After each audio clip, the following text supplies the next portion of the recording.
حرہ، یہ 63 ہجری میں ہوا تھا کہ مدینہ منورہ کے بہت سے لوگوں نے بغاوت کر دی تھی، اور انہوں نے پھر یہ کیا کہ مدینہ کے جو گورنر اب تھے، کیونکہ ظاہر ہے اس زمانے میں یزید کا جو کیپٹل تھا وہ دمشق تھا جو آج کل سیریا میں، تو وہاں پہ حکومت تھی، تو یہاں کے گورنر اور ان پہ فیملیز پہ بڑا جناب لوگوں نے ایک یہ انقلاب کرنے کی کوشش کی۔ تو اس میں زین العابدین رحمۃ اللہ علیہ تھے جنہوں نے ایک باقاعدہ عمل کیا کہ بنو امیہ کی پوری فیملیز کو انہوں نے اپنے گھر میں رکھ کے رکھا تاکہ ان کی سیکیورٹی رہے۔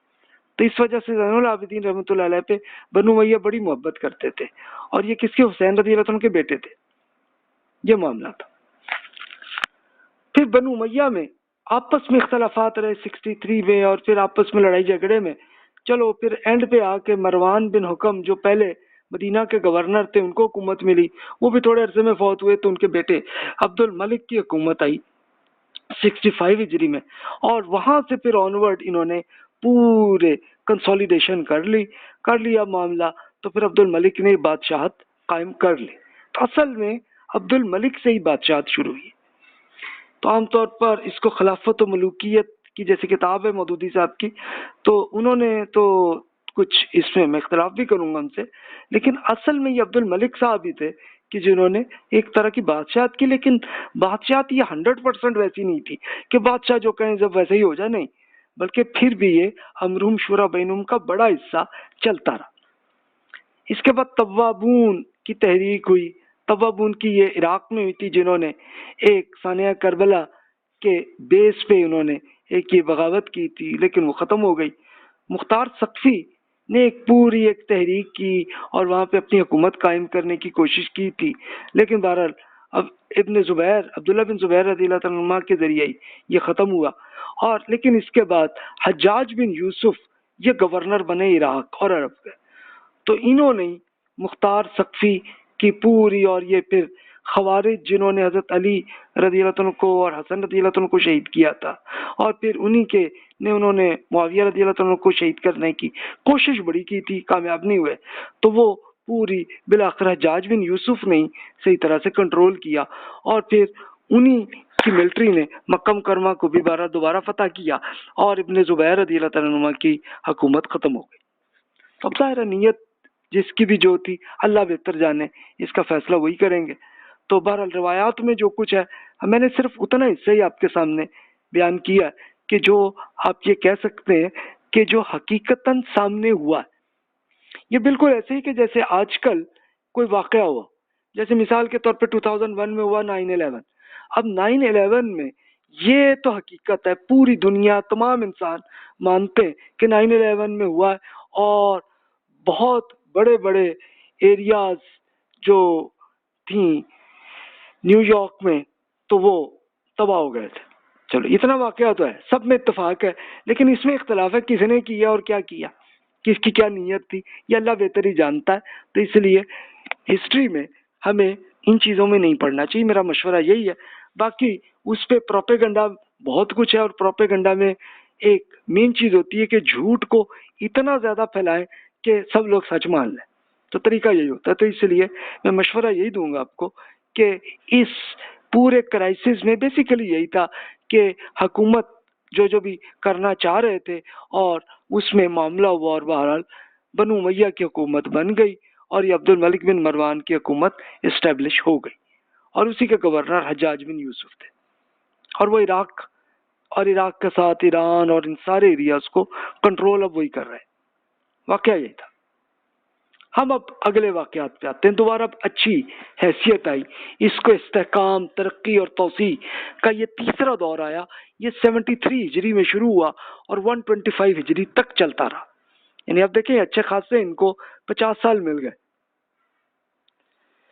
73 میں ہوا کہ عام اسلام کی یکجائی ہو گئی، اور بنو مروان یعنی اب بنو امیہ کی حکومت کے اندر بنو مروان تھا۔ اچھا یہ میں بتاؤں امیہ کون صاحب تھے، کہ یہ رسول اللہ صلی اللہ علیہ وسلم کے پردادا جناب ہاشم صاحب کے سگے بھائی تھے امیہ۔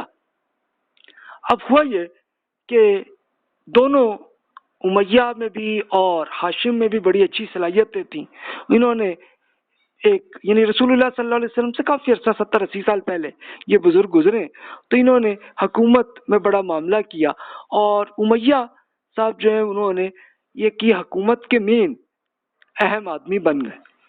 لیکن دوسری طرف ہاشم صاحب تھے تو انہوں نے بھی بڑی اچھا مینج کیا معاملات کو۔ تو یہ دونوں معاملات تھے، اور رسول اللہ صلی اللہ علیہ وسلم کی پیدائش وہ بنو ہاشم میں ہوئی تھی، لیکن بنو امیہ کے ساتھ ان کے بڑا اچھا تعلق تھا، اور اس کے مین آدمی ابو سفیان تھے، جنہوں نے 2 مرتبہ تو رسول اللہ صلی اللہ علیہ وسلم سے جنگ کی، لیکن پھر انہوں نے توبہ کی اور وہ ایمان لے آئے تھے، اور انہوں نے ان کی بیٹی ام حبیبہ رضی اللہ تعالیٰ عنہ کی شادی انہوں نے رسول اللہ صلی اللہ علیہ وسلم سے کروائی تھی۔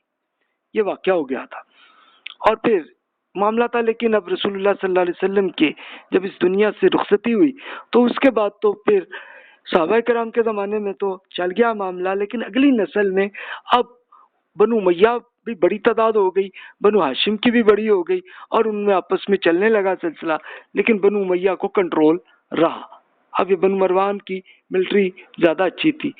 اس کے بعد تو اب یہ مسلسل اگلے 50 سال تک عربوں میں کچھ نہیں ہوا، داخلی استحکام ہی رہا مسلسل۔ مغربی ممالک میں دیکھیے، پہلے ان کو دیکھ لیتے ہیں نا، تو وہ بھی ایک بڑا سکون رہا، لیکن ایک اگلا معاملہ ہوا، شمالی افریقہ میں فتوحات ہوئی ہیں، اس میں مراکش کا ایریا فتح ہوا، اس کے بعد پھر داخلی استحکام رہا ہے۔ اس کے بعد پھر عبد الملک صاحب فوت ہوئے تو انہوں نے اپنے بیٹے ولید بن عبد الملک کو حکمران بنا دیا، بس اتنی بات ہے اور کچھ نہیں۔ یعنی انہوں نے یہی طے کیا تھا عبد الملک نے کہ جناب میرے بعد میرا یہ بیٹا یہ بنے گا حکمران، یہی خلیفہ کہہ لیں یا بادشاہ کہہ لیں، جو بھی کہہ لیں، وہ ہوں گے، تو اس کے بعد یہ بنے گا یہ بنے گا، لسٹ بنائی تھی، چل رہا تھا سلسلہ، کچھ نہیں ہوا۔ لیکن مشرقی ممالک میں خاص طور پہ عراق اور ایران میں مسئلہ رہا، خوارج کی ناکام بغاوتیں ہوتی رہیں، یعنی ان کے ابھی بھی موجود تھے۔ یہ خوارج وہی تھے کہ جنہوں نے حضرت علی اور حسن رضی اللہ عنہ کو شہید کیا تھا، اور معاویہ رضی اللہ عنہ کو شہید کرنے کی کوشش بڑی کی تھی، کامیاب نہیں ہوئے تھے، لیکن بغاوتیں کرتے رہے، اور وہ پورے عراق اور ایران کے پہاڑوں میں کہیں چھپے رہے تھے۔ اس کے بعد پھر بہرحال چلتا رہا، مینج رہا معاملہ۔ ازبکستان میں مزید علاقوں کی فتوحات ہوئی ہیں، یہ 76 ہجری میں ازبکستان، یہ آپ جانتے ہیں کہ افغانستان سے شمال کی طرف جائیے تو یہ وہ ایریا، یہ بھی فتح ہو گیا۔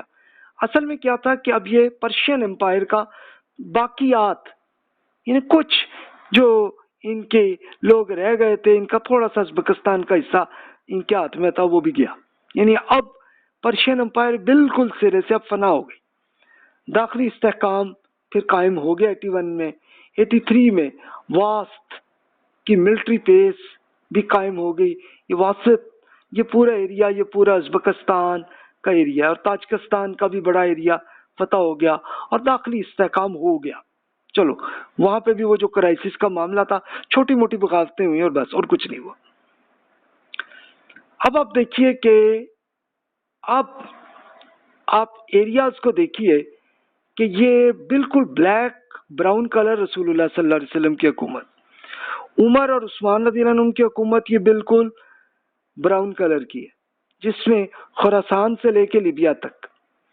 اس کے بعد معاویہ رضی اللہ عنہ کی حکومت میں یہ پورا افغانستان، الجزائر، یہ پورا یہاں تک آ گئی تھی، اور سوڈان بھی آ گئی تھی حکومت، اور اس کے ساتھ یہ جزیرے قبرص یا سائپرس، روڈز، صقلیہ، یہ سب بھی فتح ہو چکے، یہ جزیرے بھی سب۔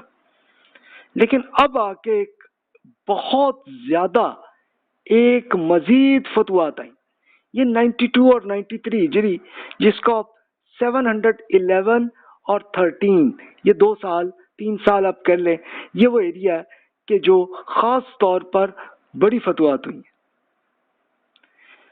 اب عرب میں پھر سکون رہا، لیکن مغربی ممالک میں ایک بڑی چینجز آئیں، کیا آئیں کہ اسپین فتح ہو گیا۔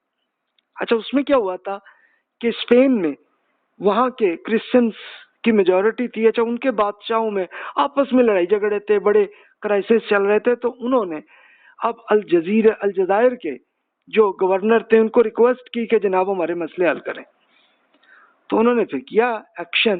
یہ آپ دیکھیے کہ مراکش سے لے کے، اور یہ خاص طور پر جو ایریا اسپین کے بیچ میں چھوٹا سا سمندر کا ایریا. تو یہاں پر ایک بڑے جنرل طارق، انہوں نے وہ ملٹری کو لے کے وہاں پہ آئے. تو ان کا یہاں پہ پہاڑ پہ جا کے انہوں نے بیس بنائی. تو اس کو خود اسپین والے اب اس کو جبرالٹر کہتے ہیں. یعنی وہی جو ایریا جو طارق صاحب نے جو وہاں ایریا بنایا تو انہی کے نام پہ پھر ان کی اسپینش زبان میں انہوں نے اس کو کر لیا. پھر اس کے بعد انہوں نے آسانی سے پورا اسپین کو بھی فتح کر لیا.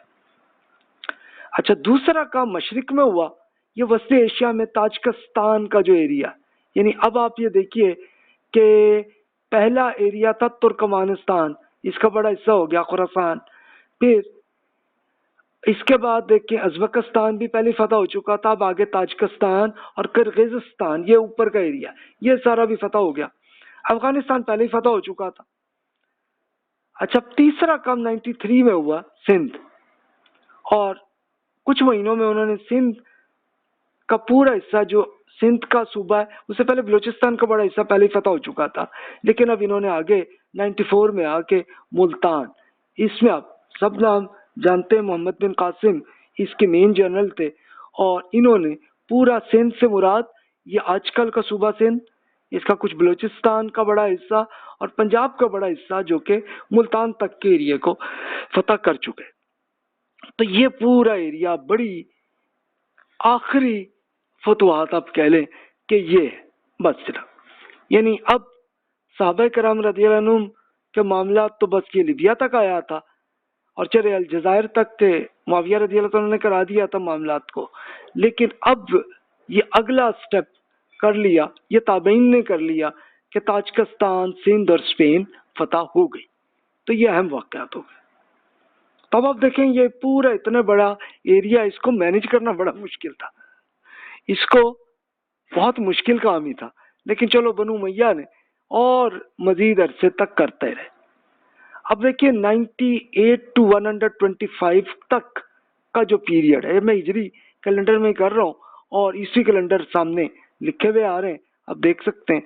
عرب کے اندر تو سکون ہی رہا پورے عرصے، داخلی استحکام کہ اس میں ہوا، ٹھیک ہے چھوٹی موٹی بغاوتیں ہو سکتی ہیں، کسی قبیلے نے کی، ملٹری نے مینج کر لیا، کوئی ایشو نہیں. اب آئیے مشرقی ممالک میں دیکھیے، پہلے تو کئی سالوں تک داخلی استحکام رہا، لیکن 109 ہجری کیلنڈر میں یہ مسلم افواج کی وسط ایشیائی اقوام سے شکست یہ ہوئی ہے.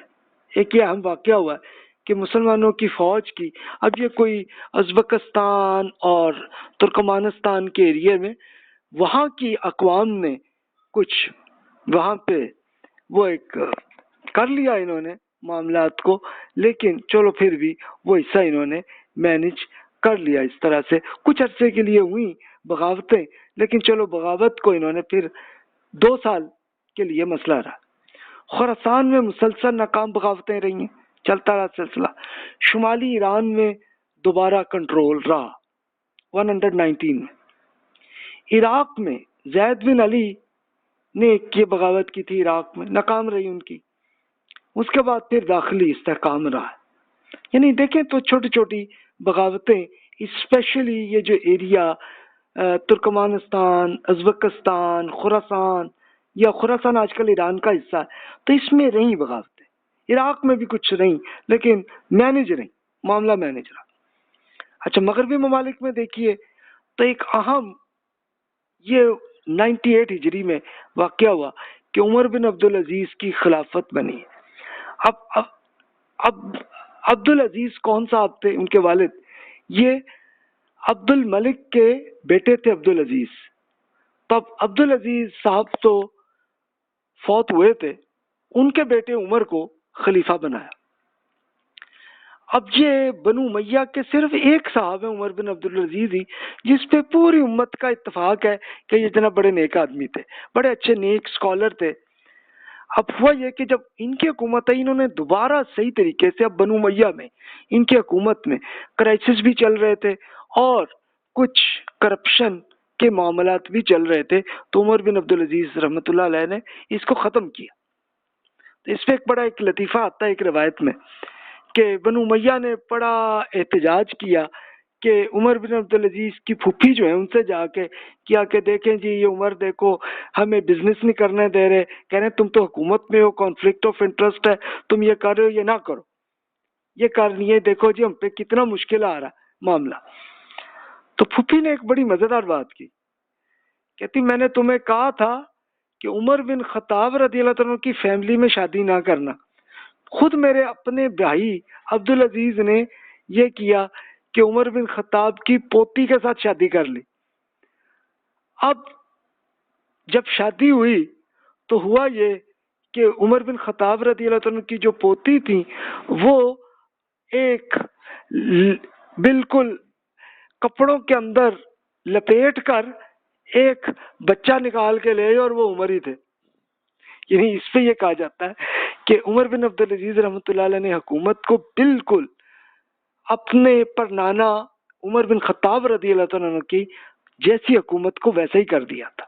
یعنی اب جو کرپشن کی جتنی کانفلکٹ آف انٹرسٹ کے جہاں جہاں بھی معاملات بنو امیہ میں چل رہے تھے سب ٹھیک کر لیے تھے، لیکن ان کی حکومت صرف 3 سال ہی چلی اور 101 ہجری میں وہ فوت ہوئے۔ تو روایات میں آتا ہے کہ انہیں زہر لگا دیا گیا اور وہ جوانی میں ہی وہ شہید ہو گئے یا فوت ہو گئے، جو بھی معاملہ ان کا ہوا۔ تو اب ظاہر ہے کہ یہ روایات پہ ہم کوئی 100% نہیں کہہ سکتے۔ یہ بالکل ایسے ہی ہے کہ جیسے آج کل مختلف پارٹیز میں جتنا اختلاف اور جو معاملہ آتا ہے، آپ مختلف اخبارات کے آرٹیکلز پڑھ لیں لوگوں کے، صحافیوں کے، یا آپ ان کے اینکرز کی باتیں کر لیں، تو ہر ایک میں بالکل ایک دوسرے سے مختلف معاملات ہی نظر آ رہی ہوتی ہیں۔ تو اس لیے اس میں اب ظاہر ہے کہ ہمارے سامنے ہوتا تو ہم پھر تو کچھ ایک فیصلہ بھی کرتے۔ اب اللہ بہتر جانے، جس کی جو نیت تھی اللہ جانے، اور اللہ تعالیٰ ان کے معاملات کو کرے گا، ہمیں اس میں کچھ کرنے کی ضرورت نہیں ہے۔